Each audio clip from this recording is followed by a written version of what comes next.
Commander Zefkai's four arms trembled as he activated the neural recorder, his chitinous carapace still bearing scars from battles fought 3 cycles ago. The Galactic War Tribunal had requested his testimony about the human conflict, and, though every instinct screamed against reliving those memories, the galaxy needed to understand what they had truly faced.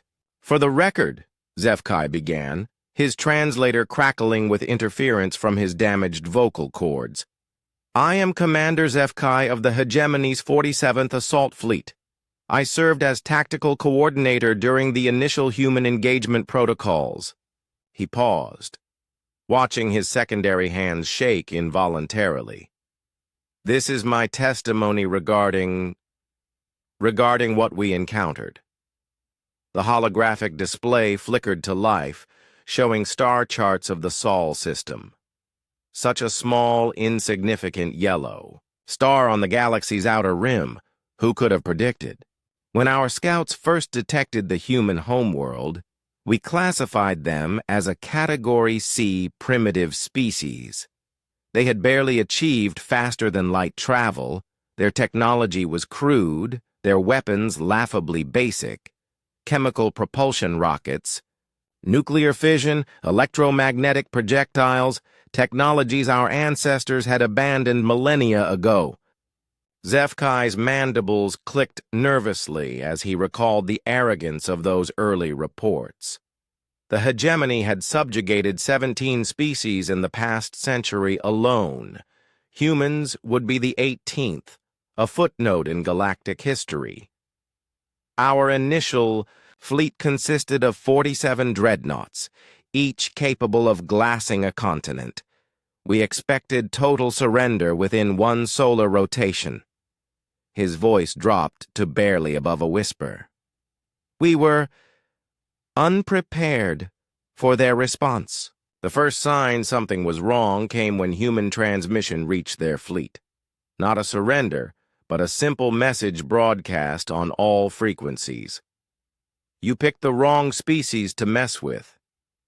"We laughed," Zefkai admitted, shame coloring, his bioluminescent patterns.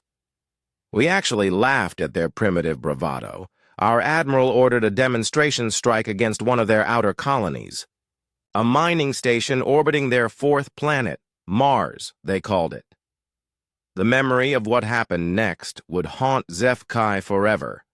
The mining station hadn't surrendered or fled. Instead, it had exploded. "Not destroyed by our weapons," he clarified, his voice growing hollow. "They detonated it themselves. The entire facility, along with 3,000 humans, gone in an instant. But that wasn't the worst part. The worst part was what they left behind. Hidden within the debris field were thousands of kinetic mines, each no larger than a human fist, moving at significant fractions of light speed. When the hegemony fleet moved to investigate, the mines activated. 3 dreadnoughts were crippled in the first salvo. We realized then that their primitive technology was deliberately deceptive. These weren't pre-space barbarians. They were a species that had weaponized absolutely everything. Their mining equipment became railguns. Their cargo haulers became missile platforms. Their civilian habitats became fortress bunkers with enough firepower to level cities. But the true horror began when the hegemony attempted planetary bombardment of Earth itself. "Our first bombardment wave should have eliminated all resistance," Zefkai continued, his patterns now flashing distress colors.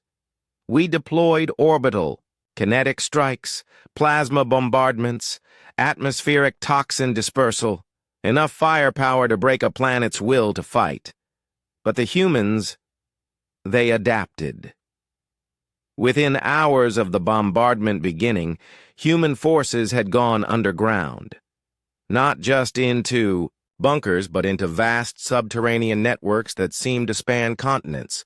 Worse, they had begun asymmetric warfare on a scale the galaxy had never witnessed.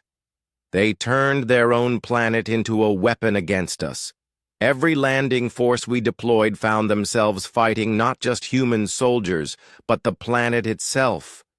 They had weaponized their weather systems, turned their forests into killing fields, programmed their domestic animals as surveillance networks.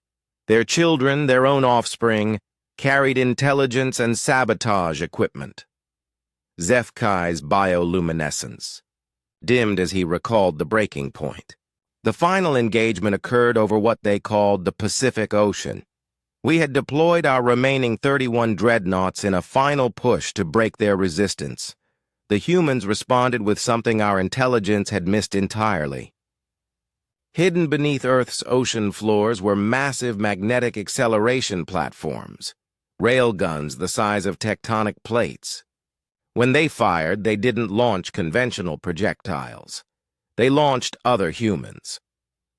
Soldiers in mechanical armor suits, moving at 17% light speed directly at our fleet.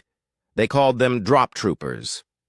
Each one was essentially a guided missile with a human pilot who never intended to return home.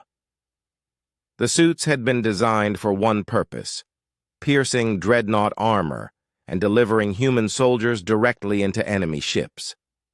Once inside, the humans fought with a ferocity that defied rational analysis. They didn't fight to win, HFY explained, his voice breaking. They fought to ensure we could never threaten their species again. Every ship they breached was completely destroyed, not captured. Every computer system was corrupted with viral programs that spread to our fleet networks. They weren't trying to defeat us. They were trying to make an example of us. Within 6 hours, the hegemony's invasion fleet was completely annihilated. HFY survived only because his ship's life support systems failed, leaving him in hibernation, until human rescue crews found him floating in the debris field. When I awoke, I was in a human medical facility. They had repaired my injuries, fed me, even provided psychological counseling for my trauma. But the doctor who treated me said something that still terrifies me. "Commander, you attacked our civilians. What you experienced was us being merciful." HFY deactivated the recording device, his testimony complete. The galaxy needed to understand that humanity hadn't won through superior technology or numbers. They had won because they were willing to sacrifice everything, including themselves, to protect their species. "We thought they were primitive," he concluded. "We were wrong. They are the most dangerous species in the galaxy precisely because they fight like they have nothing left to lose. I recommend immediate non-aggression treaties and formal alliance proposals, not because we fear their technology, but because we cannot survive their determination." The recording ended, leaving only silence and the eternal question: what other primitive species might be equally misunderstood?